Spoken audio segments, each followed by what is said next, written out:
अंदाज बया गर्चे बहुत शौक नहीं है, अंदाज बया गर्चे बहुत शौक नहीं है, शायद के उतर जाए तेरे दिल में मेरी बात, शायद के उतर जाए तेरे दिल में मेरी बात। या वसात अफलाक में तकबीर मुसलसल, या वसात अफलाक में तकबीर मुसलसल, या खाक के आहोश में तस्बीह मुनाजात, वो मज़हब मर्दान खुदा गाहे खुदा मास्त, वो मज़हब मर्दान खुदा गाहे खुदा मास्त, वो मज़हब मुल्ला व जमा दातु नबातात, वो मज़हब मुल्ला व जमा दातु नबातात। ला इलाहा इल्लल्लाह, ला इलाहा इल्लल्लाह, ला इलाहा इल्लल्लाह, ला इलाहा इल्लल्लाह, ला इलाहा इल्लल्लाह, ला इलाहा इल्लल्लाह, ला इलाहा इल्लल्लाह, ला इलाहा इल्लल्लाहु मुहम्मदुर रसूलुल्लाह सल्लल्लाहु अलैहि वसल्लम। अल्हम्दुलिल्लाह, আল্লাহ রব্বুল আলামিনের দরবারে আমরা অসংখ্য অগণিত শুকর আদায় করি যে আল্লাহ রব্বুল আলামিন আমাকে আপনাকে হাজার লোক থেকে বাছাই করে জান্নাতের এই বাগানের মধ্যে আসার এবং বসার জন্য আল্লাহ রব্বুল আলামিন আমাকে আপনাকে কবুল করেছেন। এই জন্য সে রব্বি কারীমের দরবার আমরা শুকর আদায় করি। সকলেই প্রাণ খুলে জবান খুলে কালিমাতুশ শুকর উচ্চারণ করি, বলি আলহামদুলিল্লাহ। আর যে সমস্ত ভাইরা এখন আসতে পারে নাই, আল্লাহ রব্বুল আলামিন তাদেরকে অতি তাড়াতাড়ি মালিকের ঘরে চলে আসার তৌফিক দান করুক। আল্লাহ রাসূল সাল্লাল্লাহু আলাইহি ওয়াসাল্লাম হাদিসের মধ্যে জানিয়ে দিলেন, যে ব্যক্তি শুক্রবার সর্বপ্রথম মসজিদের মধ্যে আসবে, আল্লাহ রব্বুল আলামিন একটা উট জবাই করলে যে পরিমাণ সওয়াব, সেই পরিমাণ সওয়াব ওই জুমার ব্যক্তির আমলনামার মধ্যে লিখে দিবেন। হাজারো মানুষ এইরকম রয়েছে যারা চেষ্টা করলেও কোরবানি দিতে পারে না, কিন্তু এই জায়গার মধ্যে একটা উট কোরবানি সওয়াব পাওয়া যাচ্ছে। তো উট কোরবানি দিলে কোরবানি কবুল হবে কি হবে না এই ব্যাপারে সন্দেহ আছে, যদি আল্লাহ রাব্বুল আলামিন কবুল করেন। কিন্তু সর্বপ্রথম মসজিদের মধ্যে আসলে আল্লাহ রাব্বুল আলামিন একটা উট জবাই করার সওয়াব আল্লাহ রাব্বুল আলামিন ওই ব্যক্তির আমলনামার মধ্যে দিয়ে দিবেন। দ্বিতীয় যে ব্যক্তিটা আসবে, একটা গরু জবাই করলে যে পরিমাণ সওয়াব, সেই পরিমাণ সওয়াব ওই জুমার ব্যক্তির আমলনামার মধ্যে আল্লাহ রাব্বুল আলামিন দান করে দিবেন।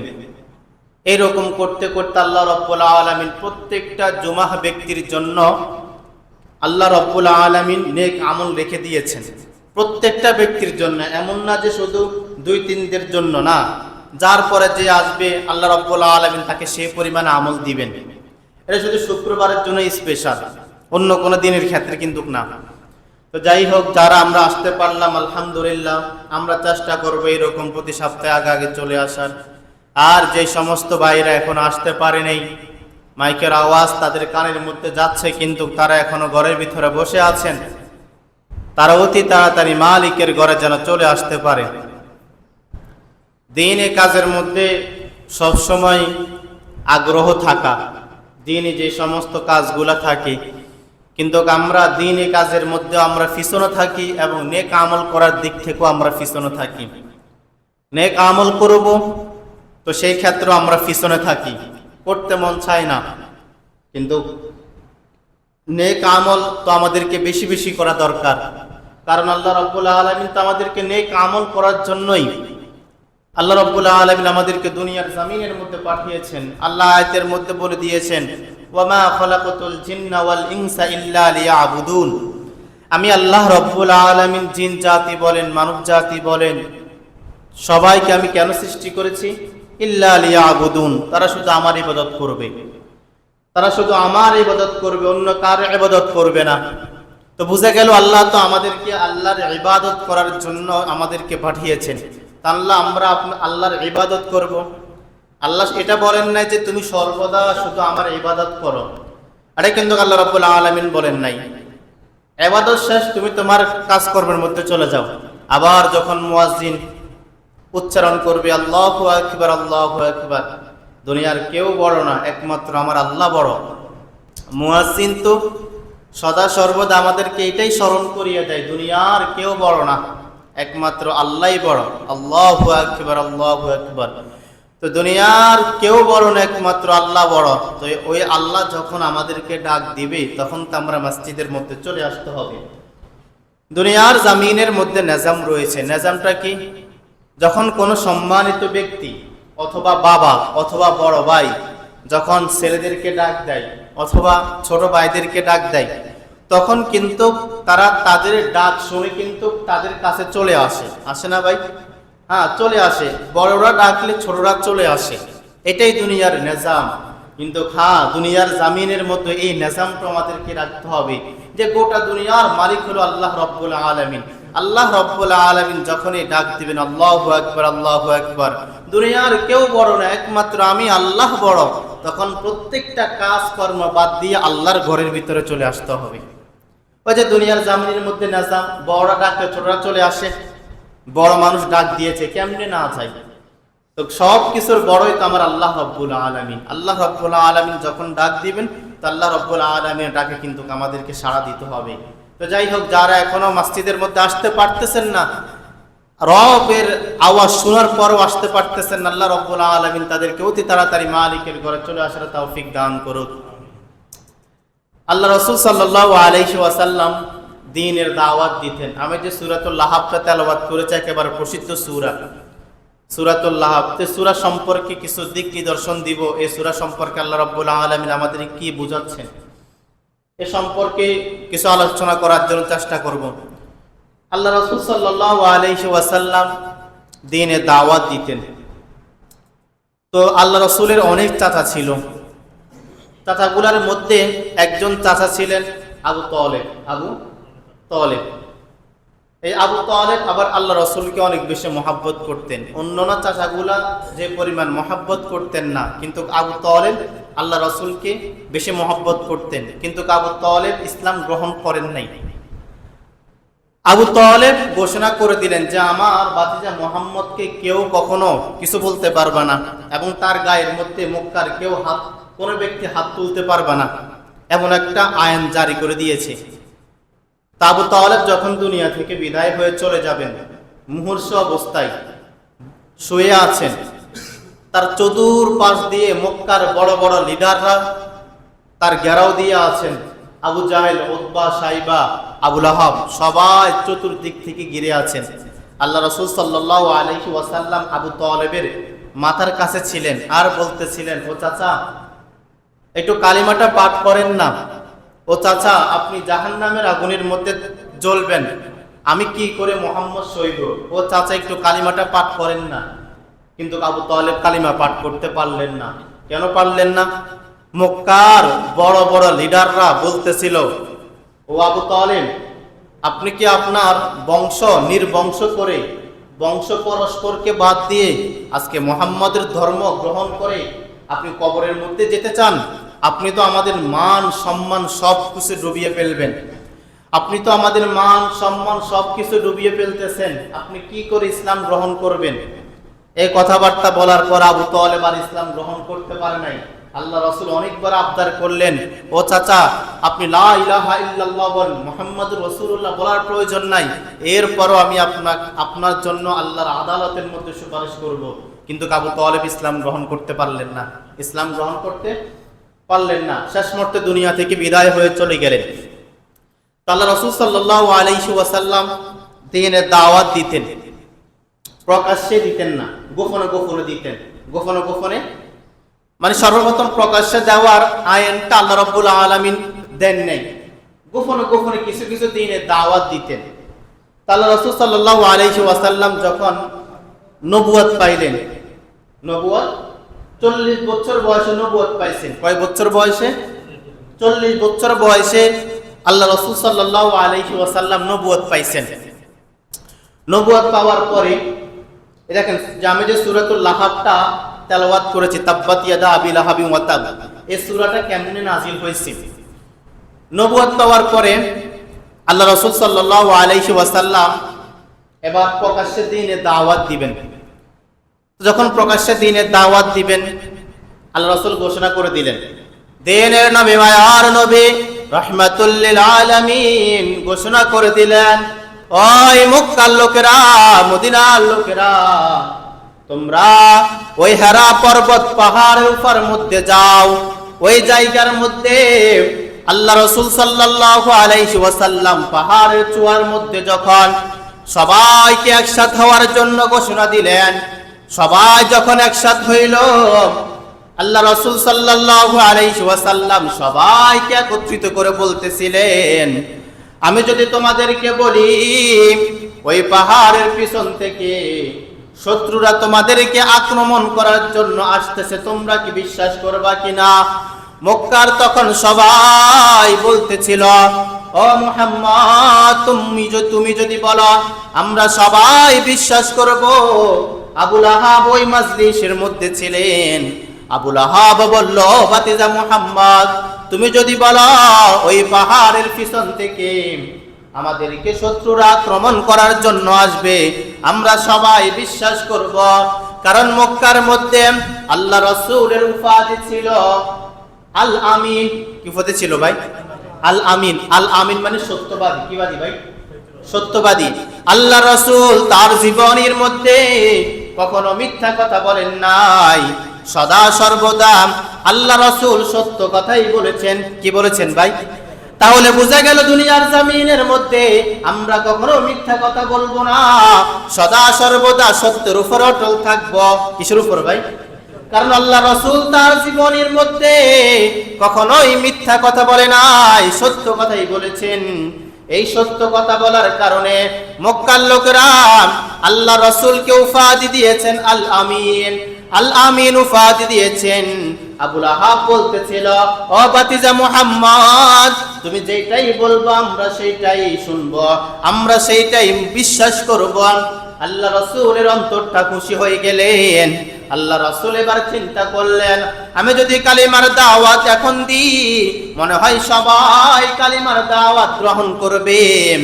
আল্লাহ রাসূল যখন ঘোষণা করে দিলেন, এতদিন তোমরা আমাকে জানতা আমি আব্দুল্লাহর বেটা মুহাম্মদ। আব্দুল্লাহর বেটা? আল্লাহ রাসূলের পিতার নাম ছিল আব্দুল্লাহ। কি নাম ছিল ভাই? আব্দুল্লাহ।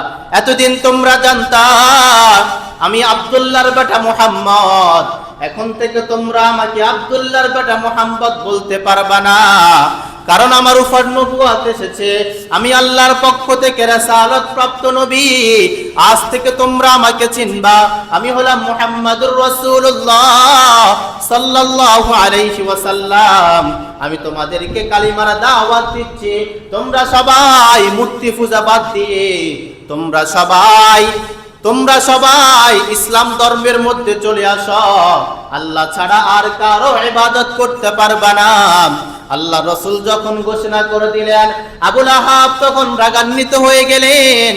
আর আবু লাহাব বলতেছিলেন, তাব্বান লাকা লিহাযা জামাতানা, ও মুহাম্মদ, তুমি ধ্বংস হয়ে যাও, এই জন্যই কি তুমি আমাদেরকে একত্রিত করেছো? আবু লাহাব ওই মাজলিসের মধ্যে ছিলেন, সবকিছু আবু লাহাব মানতেন, কিন্তু যখন কালিমার দাওয়াত দিয়েছে তখন আবু লাহাব বলতেছিলেন, তাব্বান লাকা লিহাযা জামাতানা, ও মুহাম্মদ, তুমি ধ্বংস হয়ে যাও, এই জন্য কি তুমি আমাদেরকে একত্রিত করেছো? আমরা আমাদের বাপ দাদার বংশ ধর্মকে বাদ দিয়ে তোমার দরবের মধ্যে চলে আসব, তুমি কেমন করে বিশ্বাস করলা? ও মুহাম্মদ, তুমি ধ্বংস হয়ে যাও। যখন মুহাম্মদুর রাসূলুল্লাহ সাল্লাল্লাহু আলাইহি ওয়াসাল্লামকে এই সমস্ত কথাবার্তাগুলো বলতেছিল, তখন মুহাম্মদুর রাসূলুল্লাহ সাল্লাল্লাহু আলাইহি ওয়াসাল্লামের অন্তরটা একেবারে নরম হয়ে গেলেন। তো যখন আল্লাহ রাসূল একটু মনোকষ্ট পাইলেন, তখন আল্লাহ রাব্বুল আলামিন জিবরাইল আলাইহিস সালামের মাধ্যমে সূরা নাজিল করে দিলেন। আল্লাহ রাসূল যখন তিনার অন্তরটা যখন একেবারে নরম হয়ে গেলেন, আমার চাচা আবু লাহাব আমার বিরুদ্ধে কথা বলে, আমার ধ্বংসের ব্যাপারে বদদুয়া করে, আমি কি করে দ্বীনের দাওয়াত দিব?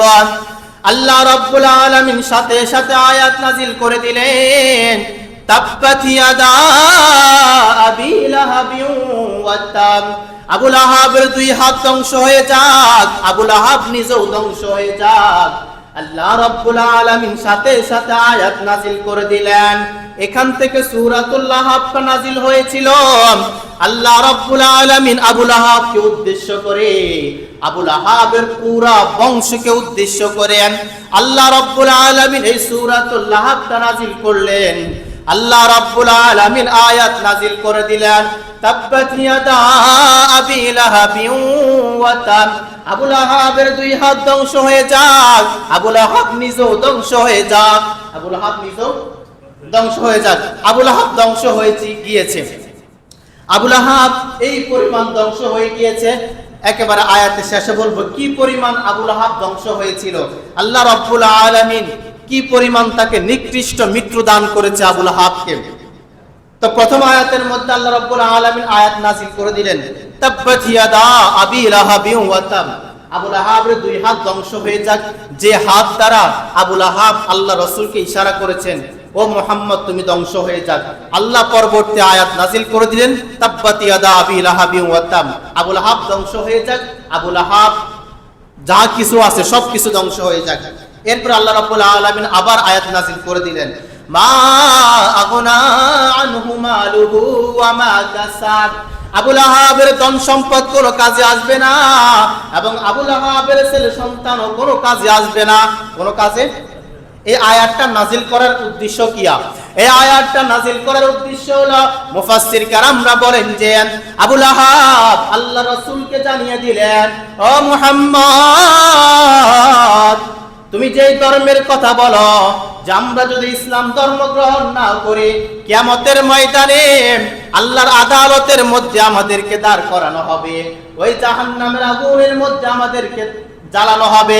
ও মুহাম্মদ তুমি শুনে রাখো, আমার অনেক ধন সম্পদ আছে, আমি যদি দুনিয়া থেকে বিদায় হয়ে চলে যাই, আমার ছেলে সন্তানদেরকে আমি বলে যাব, আমার ধন সম্পদের বিনিময়ে যেন আল্লাহ আমাকে মাফ করে দেন।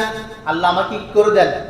মাফ। আবু লাহাব বলতেছে যে আমার অনেক ধন সম্পদ রয়েছে, এই ধন সম্পদের বিনিময়ে আমি আল্লাহর কাছ থেকে মাফ চেয়ে নিব। আমার ছেলে সন্তান আছে, এই ছেলে সন্তানগুলা আমার ধন সম্পদ দিয়ে আল্লাহর কাছে মাফ চেয়ে নিবে।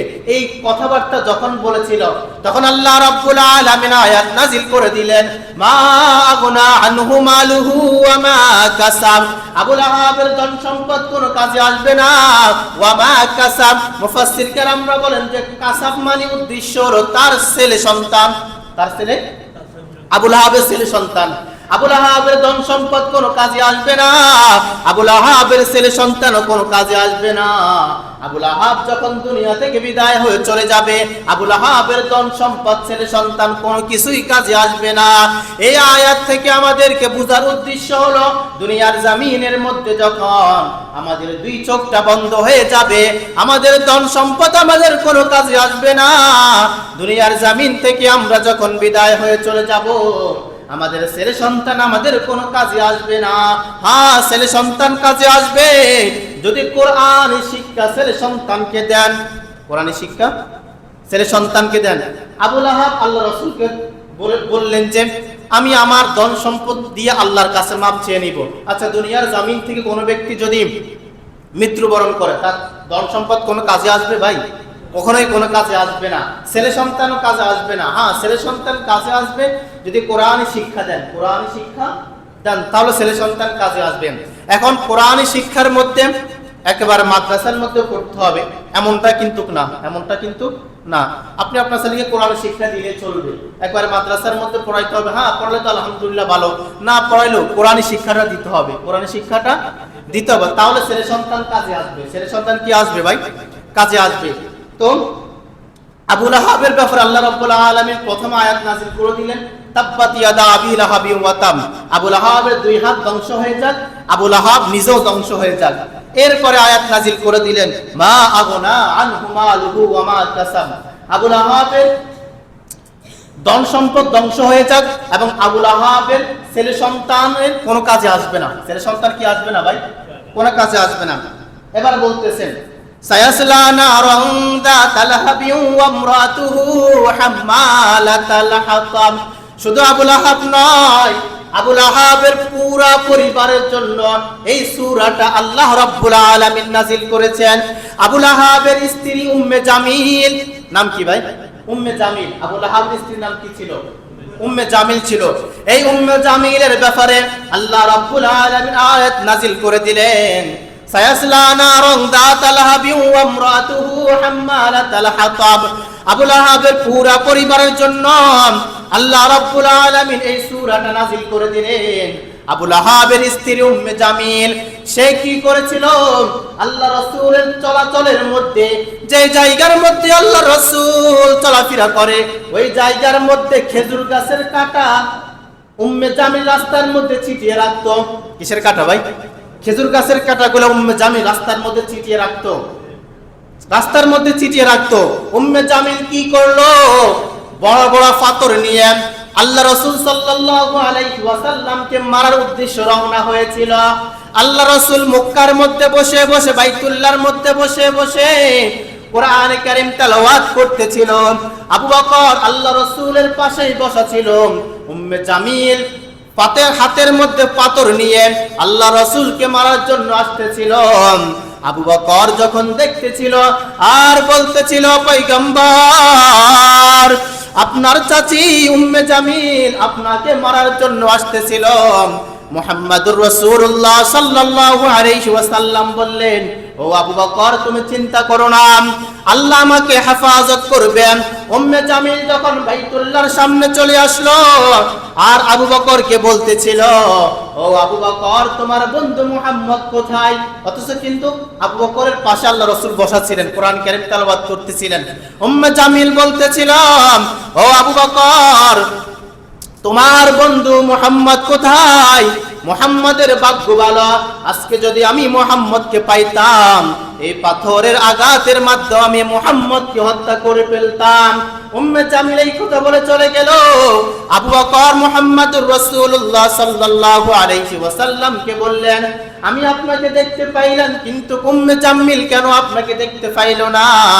আল্লাহ রাসূল তখন জানিয়ে দিলেন, ও আবু বকর, আমি যখন কোরআন কারীম তেলাওয়াত করি তখন আল্লাহ কাফের এবং আমার মাঝখানে একটা নূরের পর্দা দিয়ে দেন, যার কারণে কাফেররা আমাকে দেখতে পায় না। কাফেররা আমাকে দেখতে পায় না। আমি যখন কোরআন কারীম তেলাওয়াত করি তখন কাফেরদের মাঝে আর আমি মুহাম্মাদের মাঝে আল্লাহ রাব্বুল আলামিন নূরের পর্দা দিয়ে দেন, যার কারণে কাফেররা আমাকে দেখতে পায় না, আমাকে দেখতে পায় না। তো উম্মে জামিলের ব্যাপারে আল্লাহ রাব্বুল আলামিন আয়াত নাযিল করে দিলেন, উম্মে জামিল নিজেও ধ্বংস হয়ে যাবে। উম্মে জামিল নিজেও ধ্বংস হয়ে যাবে। শুধু উম্মে জামিল নয়, আবু লাহাবের দুইজন ছেলে ছিল, উতবা এবং উতাইবা। উতবা এবং উতাইবা, এই উতবা এবং উতাইবার ব্যাপারও আল্লাহ রাব্বুল আলামিন জানিয়ে দিলেন, তারাও ধ্বংস হয়ে যাবে। তাহারাও কি হয়ে যাবে? ধ্বংস হয়ে যাবে। উতবা এবং উতাইবা আল্লাহ রাসূলের দুই জামাতা ছিল। কি ছিল ভাই? দুই জামাতা ছিল। অর্থাৎ আল্লাহ রাসূলের দুইজন কন্যার কাছে উতবা এবং উতাইবাকে বিবাহ দিয়েছেন। এটা হচ্ছে যখন কালিমার দাওয়াত দেওয়ার আগের ঘটনা। তো যখন কালিমার দাওয়াত দিয়ে ফেললেন, আবু লাহাবের তো মাথা গরম। আবু লাহাব তার দুই ছেলে সন্তানকে ঘোষণা করে দিলেন, তোমরা যদি আমার ধন সম্পদের মালিক হইতে চাও তাহলে মুহাম্মদের দুই কন্যাকে তালাক দিতে হবে। কি করতে হবে ভাই? তালাক দিতে হবে। উতবা এবং উতাইবা আল্লাহ রাসূল সাল্লাল্লাহু আলাইহি ওয়াসাল্লামের দুইজন কন্যাকে তালাক দিয়ে দিলেন। আল্লাহ রাসূলের কাছে আসলেন আর বলতেছিলেন যে আমরা আপনার দুই কন্যাকে তালাক দিয়ে দিলাম। আল্লাহ রাসূলের তখন মনের ভিতরে অনেক কষ্ট, আর আল্লাহর কাছে বলতেছিলেন, আই মালিক, আমার মেয়েগুলা কি অন্যায় করলো? উতবা এবং উতাইবা আমার দুই কন্যাকে তালাক দিয়ে দিল। সেখান থেকে উতবা কি করলো? আল্লাহ রাসূল সাল্লাল্লাহু আলাইহি ওয়াসাল্লামের শানে বেয়াদবি করলো। আল্লাহ রাসূলের থুতু, আল্লাহ রাসূলের চেহারা মোবারকের মধ্যে এই উতবা থুতু নিক্ষেপ করলো। নাউজুবিল্লাহ বলবেন না ভাই? আল্লাহ রাসূলের চেহারা থেকে উতবা কি করলো? থুতু নিক্ষেপ করলো। মুফাসসির কেরামরা বলেন যে আল্লাহ রাসূল একটু দূরত্ব থাকার কারণে চেহারার মধ্যে থুতু পড়েন নাই। আল্লাহ রাসূল তখন বদদুয়া করলেন আর বলতেছিলেন, আই মালিক, এই উতবা আমার শানে বেয়াদবি করেছে, আপনি আপনার কুকুরগুলোর মধ্যে একটা কুকুর উতবার পিছনে লেলিয়ে দেন, উতবার পিছনে লেলিয়ে দেন। উতবা এবং উতাইবা যখন আল্লাহ রাসূলের শানে বেয়াদবি করার পরে আবুল আহাবের কাছে আসলো, আবুল আহাবের কাছে আসার পরে আবুল আহাবকে যখন জিজ্ঞেস করলো, তোমরা আল্লাহ রাসূলের শানে কি কোনো বেয়াদবি করেছো কিনা? উতবা বলে যে হ্যাঁ, আমি তো আল্লাহ রাসূলের শানে বেয়াদবি করেছি। তখন আবুল আহাব বলতেছিল, তুমি কেন আল্লাহ রাসূলের শানে বেয়াদবি করেছো? নিশ্চয়ই আল্লাহ রাসূল যে বদদুয়া করেছেন সেটা আল্লাহ কবুল করে নেবেন। কি করে নেবেন ভাই? আবুল আহাব কিন্তু আবুল আহাব, উতবা, সাইবা তারা কি করতো জানেন? তারা রাত্রে গভীর রাত হইলে আল্লাহ রাসূলের বাড়ির মধ্যে গিয়ে চার কোণার মধ্যে গিয়ে চারজন কোরআন কারীম তেলাওয়াত শুনতো। কি শুনতো ভাই? তারা কিন্তু আল্লাহকে বিশ্বাস করত কিন্তু প্রকাশ করত না, ঈমান আনতো না, ঈমান আনতো না। রাত্রেবেলা যখন সবাই ঘুমিয়ে পড়তো, আবুল আহাব, উতবা, সাইবা, আবু জাহেল চারজন মক্কার বড় বড় নেতারা আল্লাহ রাসূল সাল্লাল্লাহু আলাইহি ওয়াসাল্লামের ঘরের কোণার মধ্যে গিয়ে তারা কোরআন কারীম তেলাওয়াত শুনতো, একেবারে ফজর পর্যন্ত শুনতো। কিন্তু দিনের বেলা আবার পরিবর্তন। দিনের বেলা কি ভাই? আবার পরিবর্তন। ইসলাম গ্রহণ করে নাই। আবুল আহাব তার সন্তানকে বলতেছে, উতাইবাকে বলতেছিল, তুমি কেন আল্লাহ শানে বেয়াদবি করেছো? নিশ্চয়ই আল্লাহ রাসূল যেটাই বলেছেন, মুহাম্মদ যেটাই বলেছেন সেটাই আল্লাহ রাব্বুল আলামিন কবুল করে নেবেন। আল্লাহ রাসূল কি বদদুয়া করেছেন? আল্লাহ রাসূল বলেছেন, আল্লাহ আপনার কুকুরগুলা থেকে একটা কুকুর উতবার পিছনে আপনি লেলিয়ে দেন। তো উতবা যখন একবার ব্যবসার উদ্দেশ্যে অন্য এক শহরের মধ্যে যেতে চাইল, প্রথমে তার অনেক লোকগুলা নিয়ে উদ্দেশ্যে বের হয়েছিল। তো যখন রাত্রিকাল হইল, রাত্রিকাল যখন হয়েছিল, এবার কি হয়েছিল? উতবাকে সবাই গেরাহ দিয়ে মাঝখানের মধ্যে শোয়াইল, মাঝখানের মধ্যে শোয়াইল। শোয়ানোর পরে একটা বাঘ এসে উতবাকে নিয়ে গেল। একটু লম্বা ঘটনা। একটা বাঘ এসে উতবাকে নিয়ে গেল। ওই বাঘ কিন্তু উতবাকে খায় নাই, উতবার দেহকে খণ্ড বিক্ষণ্ণ করে বিভিন্ন জায়গার মধ্যে ছেড়িয়ে ফেললো। কেন? আল্লাহ রাসূলের শানে বেয়াদবি করার কারণে। আল্লাহ রাসূল এটাই বদদুয়া করলেন যে আল্লাহ আপনার কুকুরগুলা থেকে একটা কুকুর উতবার পিছনে লেলিয়ে দেন। অর্থাৎ উতবাকে কুকুরের মাধ্যমে, বাঘের মাধ্যমে আল্লাহ তাকে খণ্ড বিক্ষণ্ণ করে দিলেন। তার শানে বেয়াদবি করার কারণে, আল্লাহর শানে বেয়াদবি করার কারণে, আল্লাহর শানে বেয়াদবি করার কারণে উতবাকে একটা নেকড়ে বাঘ তার মাংসগুলাকে খায় নাই। কেন খায় নাই? যেই ব্যক্তি আল্লাহর শানে বেয়াদবি করেছে ওই বাঘগুলা ওই ব্যক্তির মাংসগুলা খায় নাই, তার দেহকে খণ্ড বিক্ষণ্ণ করে দিয়েছিল একমাত্র আল্লাহ রাসূলের শানে বেয়াদবি করার কারণে। শানে বেয়াদবি করার এক কথায় আল্লাহ রাসূলের শানে আবুল আহাবের পুরো পরিবার বেয়াদবি করেছে, যার কারণে আল্লাহ রাসূলের পক্ষ থেকে আল্লাহ রাব্বুল আলামিন এই সূরাতুল লাহাবটা তাদের পুরো পরিবারের ধ্বংসের জন্য নাজিল করে দিলেন, ধ্বংসের জন্য নাজিল করে দিলেন। তো উতবাকে আল্লাহ রাব্বুল আলামিন এভাবে ধ্বংস করলেন। এবার আসেন আবুল আহাবকে কিভাবে ধ্বংস করছেন? আবুল আহাবকে কিভাবে ধ্বংস করছেন? আবুল আহাবের ব্যাপারে তো আল্লাহ রাব্বুল আলামিন আয়াত নাযিল করে দিলেন, তাব্বাত ইয়াদা আবি লাহাবি ওয়া তাব। আবুল আহাবের দুই হাত ধ্বংস হয়ে যাক, আবুল আহাব নিজেও ধ্বংস হয়ে যাক। এবার আসেন আবুল আহাব কেমনে ধ্বংস হয়েছেন? আবুল আহাবের ছেলে তো ধ্বংস হয়েছে, একটা নেকড়ে বাঘ তাকে খণ্ড বিক্ষণ্ণ করে দিল। আর আবুল আহাব কেমনে ধ্বংস হয়েছিল? আবুল আহাব যখন আল্লাহ রাসূলের শানে বেয়াদবি করার পরে কয়েকদিন চলে গেল, এবার আবুল আহাবের দেহের মধ্যে একটা রোগ ধরা পড়লো। যে রোগ ধরা পাওয়ার পর আবুল আহাবের দেহটা আস্তে আস্তে পচে যাচ্ছিল, আস্তে আস্তে পচে যাচ্ছিল। যখন দুর্গন্ধ ছড়াচ্ছিল, তখন আবুল আহাবের ছেলে সন্তান আবুল আহাবকে জঙ্গলের মধ্যে রেখে দিয়ে আসলো। জঙ্গলের মধ্যে দেখেন আল্লাহ রাসূলের শানে বেয়াদবি করার কারণে কি অবস্থা হয়েছিল। আল্লাহ রাসূলের শানে বেয়াদবি করার কারণে আবু লাহাবের দেহের মধ্যে পছন্দ ধরে গেল। আবু লাহাবের দেহের মধ্যে যখন পছন্দ ধরে গেল, আস্তে আস্তে যখন গন্ধ ছড়াচ্ছিল, আবু লাহাবের আরেকজন ছেলে আবু লাহাবকে ঘর থেকে বের করে দিয়ে পাহাড়ের জঙ্গলের মধ্যে রেখে দিয়ে আসলো। কয়েকদিন যাওয়ার পরে আবু লাহাবের দেহ পচতে পচতে সে একেবারে দুনিয়া থেকে বিদায় গ্রহণ করলো।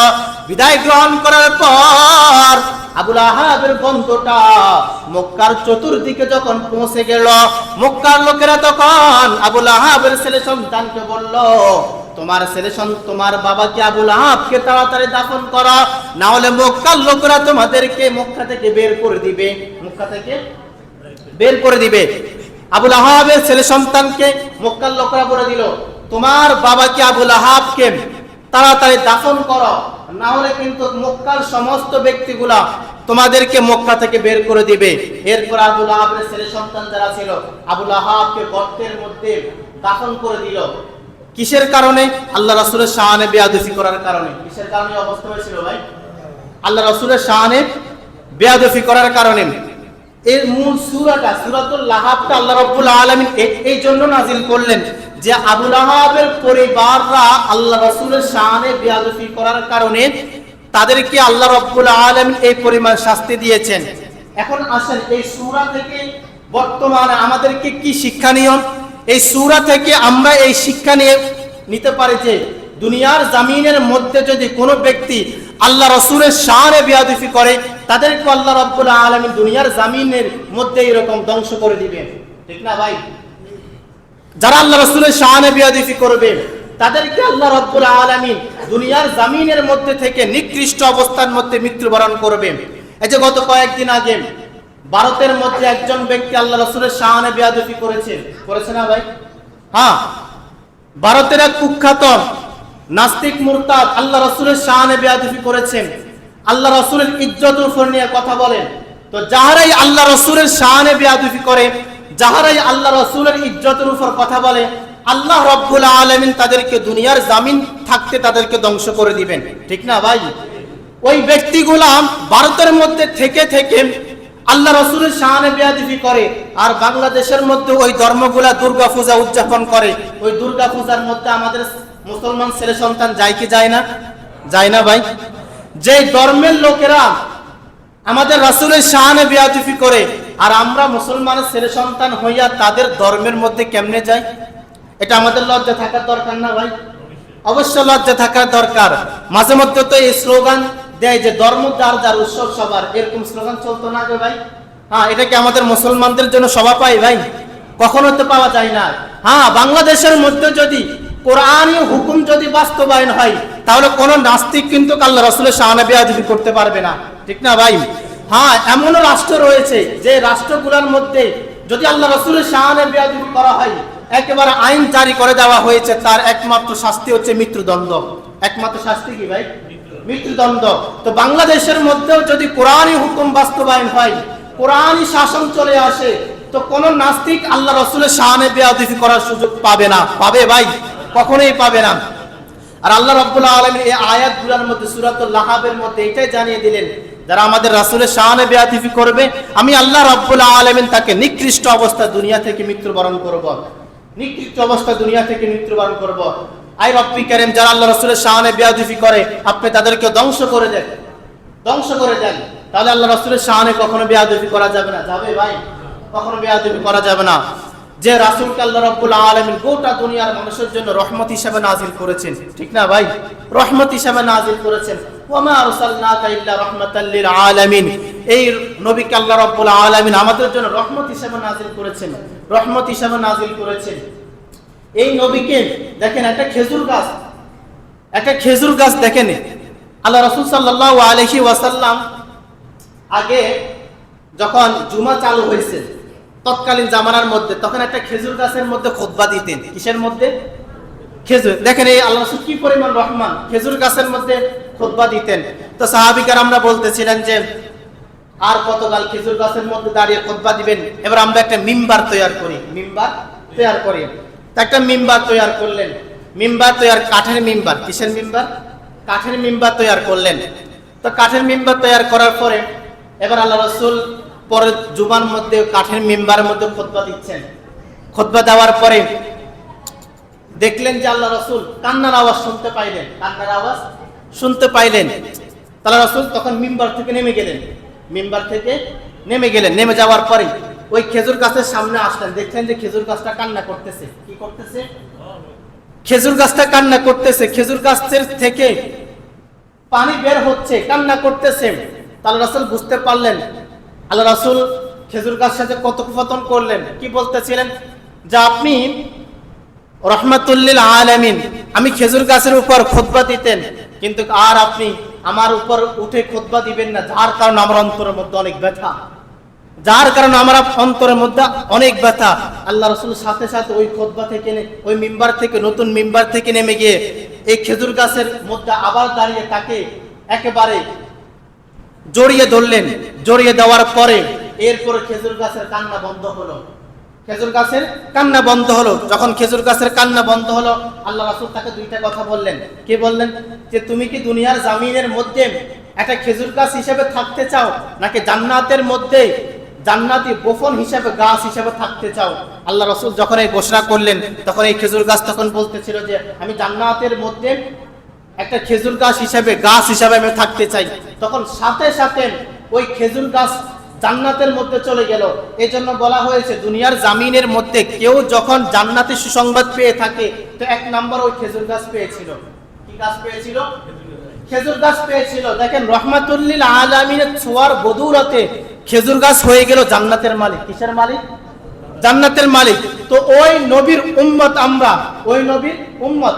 খেজুর গাছের অন্তরের ভিতরে যদি আল্লাহ রাসূলের মহব্বত যদি এই পরিমাণ থাকতে হয়, তাহলে তো আমরা মুসলমান হিসাবে, আল্লাহ রাসূলের উম্মত হিসাবে আমাদের অন্তরের ভিতরে এর থেকে হাজারো কোটি গুণ মুহাম্মাদের ভালোবাসা থাকতে চাই। ঠিক না ভাই?